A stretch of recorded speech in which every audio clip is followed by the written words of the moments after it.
சிவாய. ஆனந்தமான சிவம், ஆதாரமான சிவம், ஆதிசிவமான சிவமே. வேதவடிவான சிவம், நாதமயமான சிவம், ஜோதி சிவமான சிவமே. சிவ சிவ சிவ சிவ சிவமயமே, ஜெயமுண்டு பயமில்லை சொல் மனமே. சிவ சிவ சிவ சிவ சிவநாமம், ஜகமதை ஆண்டிடும் எந்நாளும். உனை என்று யாரும் இல்லை, உலகத்தில் தெய்வமில்லை, என்னை ஆள வந்த வடிவே. மனமென்னும் கோயிலிலே மறைவோத வந்தவனே, தினம் வந்து தந்த வளமே.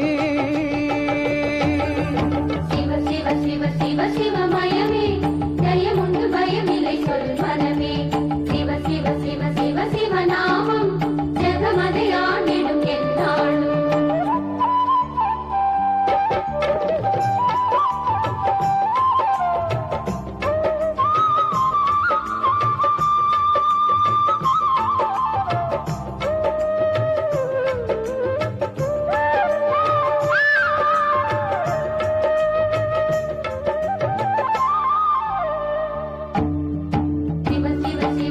சிவமயமே, ஜெயமுண்டு பயமில்லை சொல் மனமே.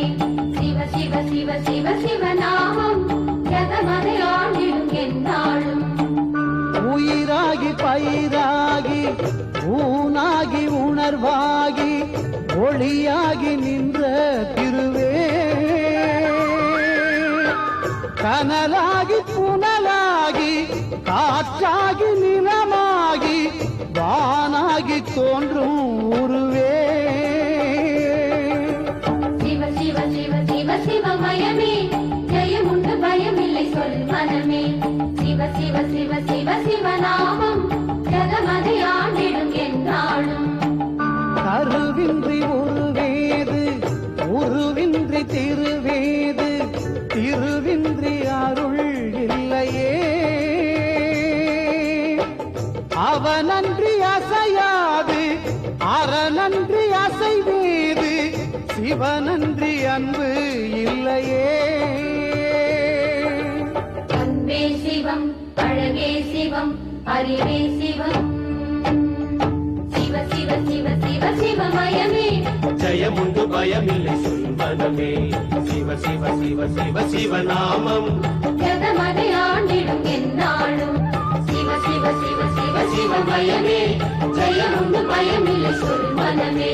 சிவ சிவ சிவ சிவ சிவநாமம், ஜகமதை ஆண்டிடும் எந்நாளும். திருவிளையாடல் பெருமானின் பேரருளினாலே சிவன் மீது பக்தி கொண்ட பொன்னி என்பவள் சிவனடியார்களுக்கு தொண்டு செய்து வருகிறாள். அவளது நடனத்தில் மயங்கிய பாகசாலை பெருந்தனக்காரர் பொன்னியை அடைய விரும்புகிறார். அதனால் பொன்னியிடம் சென்று தன் விருப்பத்தை கூறுகிறார். ஆனால் அவளோ தான் சிவத்தொண்டு செய்வ மட்டுமே விரும்புவதாக கூறுகிறாள். ஆத்திரமடைந்த பெருந்தனக்காரர் சிவனை கரியன் என ஏசுகிறார். இதனை கேள்வியுற்ற பெருந்தனக்காரரின் மனைவி மகிழ்ச்சி அடைகிறாள். நேராக அவர் வீட்டிற்கு சென்று சவால் விட்டு வருகிறார். மனம் உடைந்த பொன்னியோ சிலையை பொன்னால் வடிக்க முடிவு செய்கிறாள். பொற்கொல்லரோ சிலையை பொன்னால் வடிப்பதென்றால் நிறைய பணம் செலவாகும் என்கிறார். பொற்சிலை வடிப்பதற்காக இரவு பகல் பாராது கோவில் கோவிலாக சென்று நடனம் ஆடுகிறாள். இதனால் பொன்னி உடல்நிலை பாதிக்கிறது. வணக்கம் ஐயா. அம்மா, சிலை செய்யும் வேலையை துவக்கிவிட்டேன். மிகவும் நன்றாக வரும் என்று எதிர்பார்க்கிறேன். அப்படியா? மிக்க மகிழ்ச்சி. வரும் பௌர்ணமி நல்ல நாள், அன்றைக்கே பிரதிஷ்டை செய்ய வேண்டும். நிச்சயமாக. உங்கள் சேவையை பற்றி தான் ஊரே பேசிக் கொண்டிருக்கிறதே. பௌர்ணமி அன்று மறக்காமல் வந்து விடுங்கள். வருகிறேன் பொற்கொள்ளரே. ஆகட்டும் அம்மா.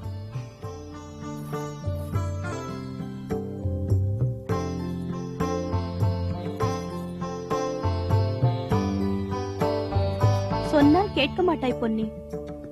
இப்படி ஆடினால் உடம்பு என்ன ஆகும்? எதுவும் ஆகாது. போதும், நீயும் உன் லட்சியமும். அப்படியெல்லாம் சொல்லாதே. கோவில் கோவிலாக சென்று ஆடுகிறாய். ஒரு மண்டபம் விடாமல் நடனம் செய்கிறாய். உன் பாதங்கள் கெஞ்சுகின்றன. அது எனக்கு தெரிகிறது, உனக்கு தெரியவில்லையா? இதோ பார் மாதவி, என் இறைவன் எத்தனை காலமாக ஆடுகிறான். அவன் கால்களின் வலியை விடவா என் கால்களின் வலி அதிகம்? அவன் பார்த்துக் கொள்வான். நம் கடமையை மட்டும் நாம் செய்வோம். பலனை பகவானிடம் விட்டு விடுவோம்.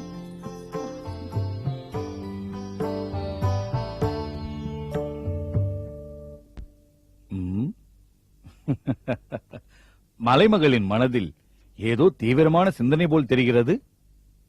ஆமாம். என்ன தேவி அது? எடுத்துச் சொல். தங்கள் நாமாவளிகளில் ஒரு பெயருக்கு பொருத்தமில்லாதவர் தாங்கள்.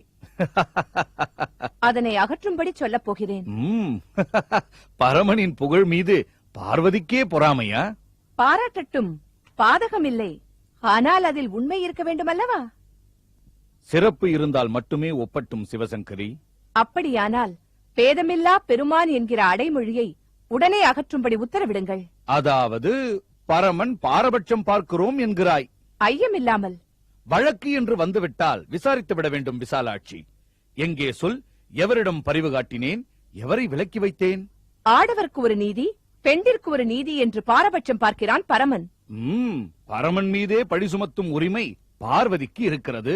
அப்படி இருக்க பெண்களுக்கு உரிமை இல்லை என்றா பரிதாபப்படுகிறாய்? வார்த்தை ஜாலத்தால் வழக்கை திசை திருப்ப பார்க்காதீர்கள். தங்கள் திருவிளையாடல்களை உற்று நோக்குங்கள்.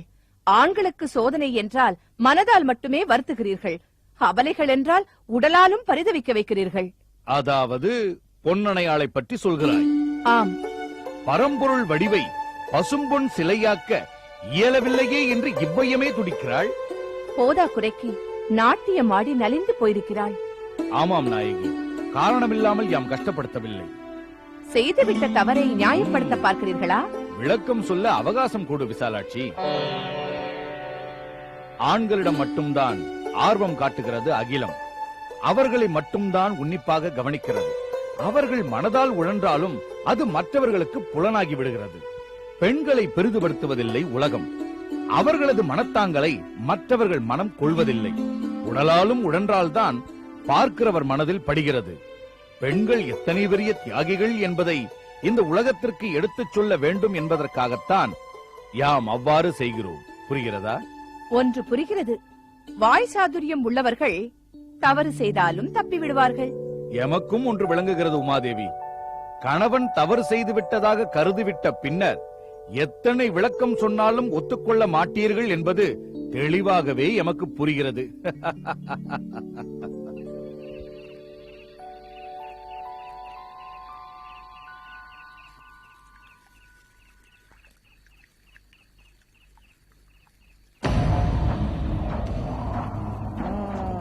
பௌர்ணமிக்கு இன்னும் 7 நாட்களே இருக்கின்றன.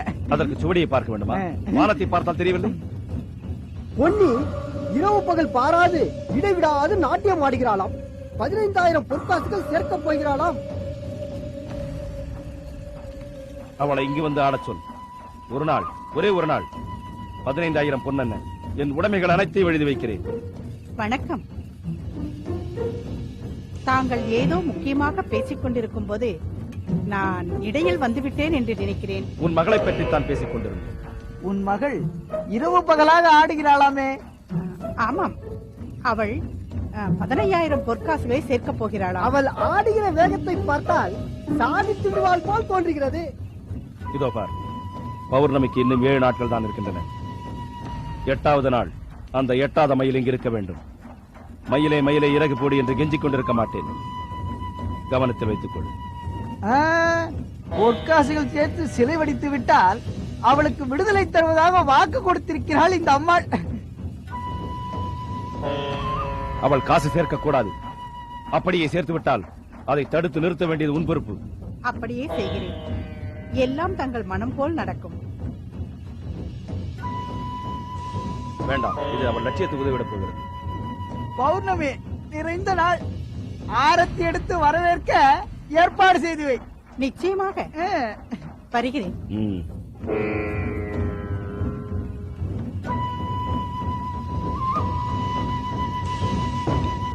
மறந்து விடாதீர்கள், இது என் மான பிரச்சனை. சவால் விட்டிருக்கிறாள் செவ்வந்தி. சாதிக்க வேண்டும் நான்.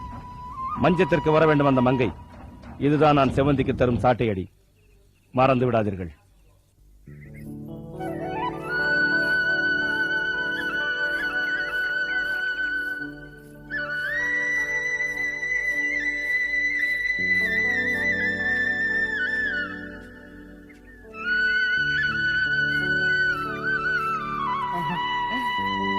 பொன்னி, பௌர்ணமிக்கு இன்னும் 6 நாட்கள் தான் இருக்கிறது. நீ என்னமோ சிலை செய்கிறேன் என்று சொல்லிவிட்டு இரவும் பகலும் பார்க்காமல் தினமும் கோயிலுக்கு சென்று ஆடிக்கொண்டிருக்கின்றாயாமே, உனக்கு என்னம்மா இந்த சிரமம்? எல்லாம் ஈசன் கட்டளை பெரியம்மா. ஆமாம், அம்மாவின் கட்டளையை கேட்காது, ஈசன் கட்டளை மட்டும் கேளு.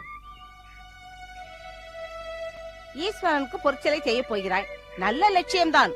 அந்த லட்சியம் நிறைவேற வேண்டும், அதுதான் முக்கியம். போகிற பாதை எதுவா இருந்தால் என்னடி, உன் சித்தி சொல்படி கேள், உனக்கு கை நிறைய பணம் கிடைக்கும். அதை வைத்துக் கொண்டு ஊருக்கு ஒரு சிலை செய். உன்னை யார் வேண்டாம் என்று சொன்னது? போகிற பாதை சரியாக இருக்க வேண்டும் பெரியம்மா, இல்லாவிட்டால் முள் குத்தும். உன்னிடம் வந்து நான் பேசினேன் பாரு, என்னை சொல்ல வேண்டும். நல்ல பொன்னடியம்மா நீ. பொன்னி,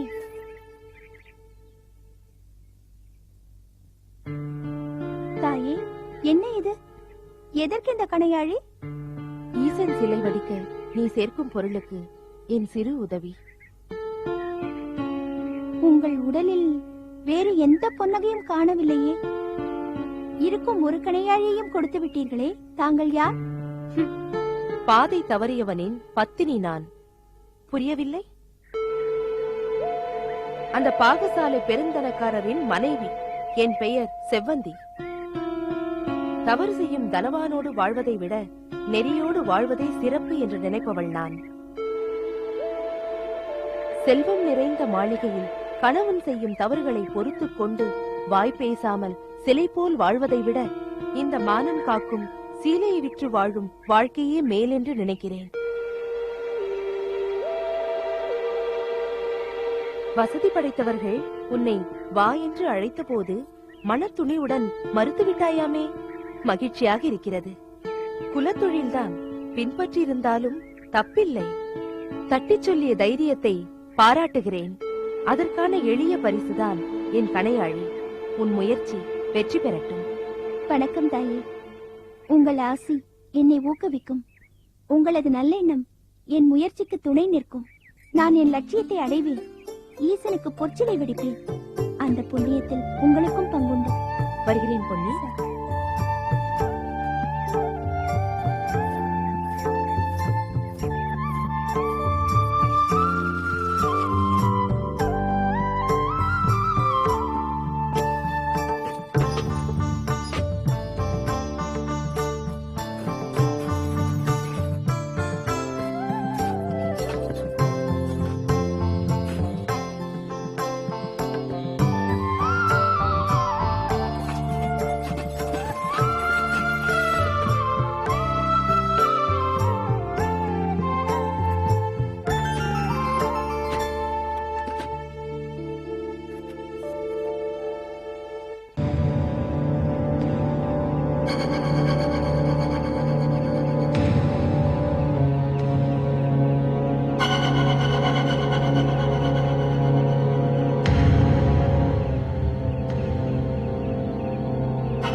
சர்வேசா, வா உமையவளே, பாரெங்கும் ஒலிக்கும் வேத கோஷங்களை கேட்டாயா?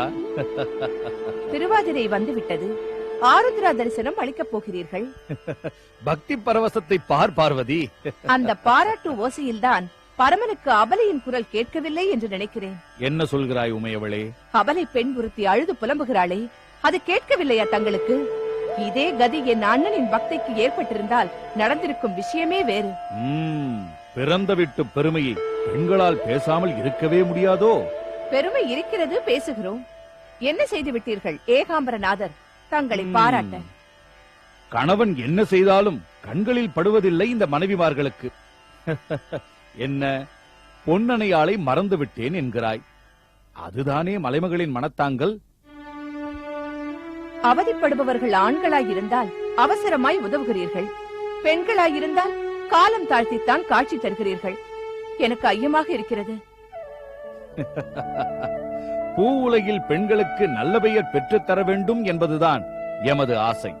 கஷ்டப்படுகிறவர்களைத்தானே எல்லோரும் பரிவுடன் பார்த்து பாராட்டுகிறார்கள். காலம் கடந்து விடப் போகிறது கருணாகரா. கயவன் கை தொட்டு விடும் முன் காப்பாற்றுங்கள்.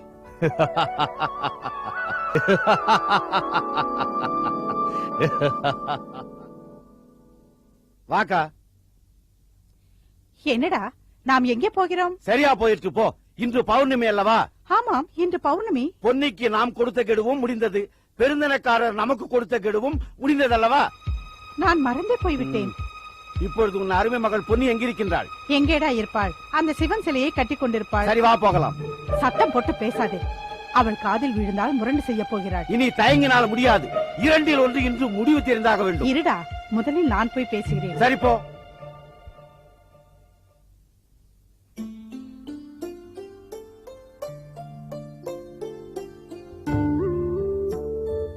ஈசா, உனக்கு பொற்சிலை வெடித்து விட்டால் என் வாழ்க்கையின் லட்சியம் நிறைவேறிவிடும். சர்வேசா, அதன் பிறகு உன் திருக்கோயில் ஒன்று விடாமல் சென்று பார்க்க ஆசைப்படுகிறேன். நீ திருவுளம் மலர்ந்தருளினால் தரிசனம் கிடைப்பது நிச்சயம். பொன்னி, என்ன சித்தி? என்ன, கிளம்பவில்லையா? எங்கே போகிறோம்? அம்பலத்திற்கா? இன்று நாட்டிய நிகழ்ச்சி நடக்கிறதா? ஆட்டம் அம்பலத்தில் இல்லை, அறையில் இருக்கின்றது. கிளம்பு பொன்னி. எங்கே? நீதானே பாகசாலைக்கு போகலாம் என்று சொன்னாய். யாகசாலைக்கா? யாகசாலை எப்பொழுது பார்த்தாலும் ஆண்டி மடம், சிவனடியார், யாகசாலை, ஓமம். நல்லது எதுவும் உனக்கு நினைவுக்கு வராதோ? புரியவில்லையே மாமா. உனக்கு புரிய வைக்க வேண்டிய அவசியம் இல்லை. புறப்படு. உனக்காக பாகசாலையில் காத்திருக்கிறார் பெருந்தனக்காரர். அவருடைய சாரட்டு வண்டி வாசலில் காத்திருக்கிறது. சித்தி, ஈசனின் பொற்சிலையை வடிக்க முடியாவிட்டால் தானே சித்தி? பொன்னி, இன்றைக்குள் சிலை செய்ய முடியவில்லை என்றால் நான் சொல்வது போல் கேட்கிறேன் என்றே நீ வாக்களித்தாய் அல்லவா? ஈசன் மீது ஆணையிட்டு உறுதி செய்தாய் அல்லவா? பௌர்ணமி வரை அவகாசம் கொடுத்தீர்களே சித்தி. உனக்காக பௌர்ணமியே வராமல் நின்றுவிடும் என்று நினைத்தாயா? கணவன் உயிரை காக்க சூரியனையே உதிக்க கூடாது என்று சாபமிட்டாலாமே எவ்வளோ ஒரு பதிவிரதை. அதை போல் ஏதாவது செய்து விடலாம் என்று மனப்பால் குடிக்கின்றாயா? இன்றுதான் பௌர்ணமி. இன்றா பௌர்ணமி? இல்லை, அமாவாசை. பௌர்ணமி அன்று பொற்கொள்ளரை வர சொல்லி இருந்தேனே. இல்லை, இன்று பௌர்ணமியா இருக்காது. பௌர்ணமியா இருந்தால் அவர் நிச்சயமாக வந்திருப்பார். வரமாட்டார். இன்று பொற்கொள்ளர் வரமாட்டார். இல்லை, அவர் கட்டாயம் வருவார். அவர் ஒன்றும் வேலை இல்லாத வெட்டிய ஆள் இல்லை. அவருக்கு 1000 வேலைகள் இருக்கும். இல்லை, அவர் நிச்சயமாக வருவதாக சொன்னார். அவருக்கு தெரியும் உன்னால் பொற்சிலை செய்ய முடியாது என்று. 15000 பொற்காசுகளை உன்னால் சேர்க்க இயலாது என்பதையும் அவர் அறிவார். அதனால் தான் வரவில்லை. இல்லை மாமா, சேர்த்து விட்டேன். 1-2 அதிகமாக இருக்குமே தவிர குறையவே குறையாது. நீ 15000 பொற்காசுகள்? ஆமாம் மாமா, சேர்த்து விட்டேன். என் ஈசன் அருளால் சேகரித்து விட்டேன். இவனே ஒரு ஆண்டி. இவன் உனக்கு உதவி செய்தானா? மாமா, 15000 பொன் சேர்த்து வைத்திருக்கிறேன். பொன்னி, இவனிடத்தில் எதற்காக மல்லுக்கு நிற்கிறாய்? நீ சேர்த்து வைத்திருக்கும் 15000 பொற்காசுகளை கொண்டு வந்து கொட்டு. சிலருக்கு கண்ணால் பார்த்தால்தான் புரியும். இதோ கொண்டு வருகிறேன் சித்தி.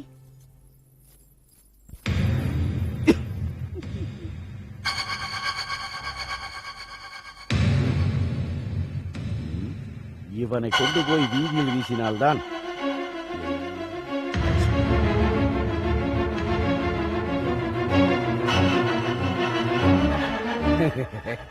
வரவேண்டும் வரவேண்டும். நாங்களே இன்னும் 2 நொடிகளில் அங்கு வந்திருப்போம். எனக்கு அந்த நம்பிக்கை போய்விட்டது. அதனால் தான் நானே வந்தேன். வைரமாலை கொடுத்தால் சூட்டிக் கொள்வதற்கு மக்களே, உன் அக்காளுக்கு சொன்ன சொல் காப்பாற்ற தெரியவில்லை. ஐயோ, அப்படியெல்லாம் சொல்லாதீர்கள். நாங்கள் அங்குதான் புறப்பட்டுக் கொண்டிருந்தோம். இதோ இருக்கிறது சித்தி. எங்கே திற பார்ப்போம்.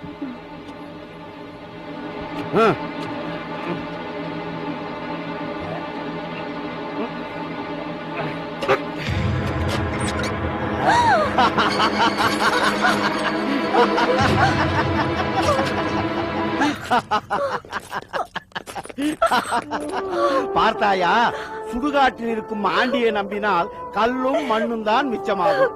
இதோ இருக்கின்றாரே பொன்னார் மேனியன், இவரை நம்பு. 15,000 பொற்காசுகள் என்ன, 15 கோடி பொற்காசுகள் கொடுப்பார். அதை பார்த்துக் கொண்டு ஏன் காலத்தை கடத்துகிறாய்? கல் தான், ஒரு காலம் இது கணக்கு பொண்ணாகாது. கிளம்பி போகலாம். இதுதான் இவள் பைத்தியத்திற்கு முதல் காரணம். இதை கொண்டு போய் வீதியில் வீசினால் எல்லாம் சரியாகிவிடும்.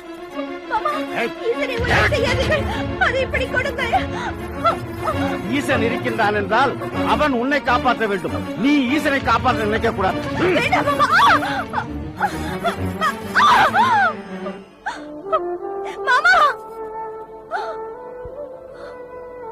கை தூக்கிவிட நான் இருக்கிறேன். கையை பிடி. பொன்னே, காலம் கடத்தாதே, புறப்படு. உன்னை தூக்கி கொண்டு போக எவ்வளவு காலம் பிடிக்கும்? உன் சம்மதத்தோடு உன்னை அழைத்துக் கொண்டு போக நினைத்தால் புரிந்து கொள்ள மறுக்கிறாயே. ஓம் நம சிவாய். ஓம் நம சிவாய். ஓம் நம சிவாய்.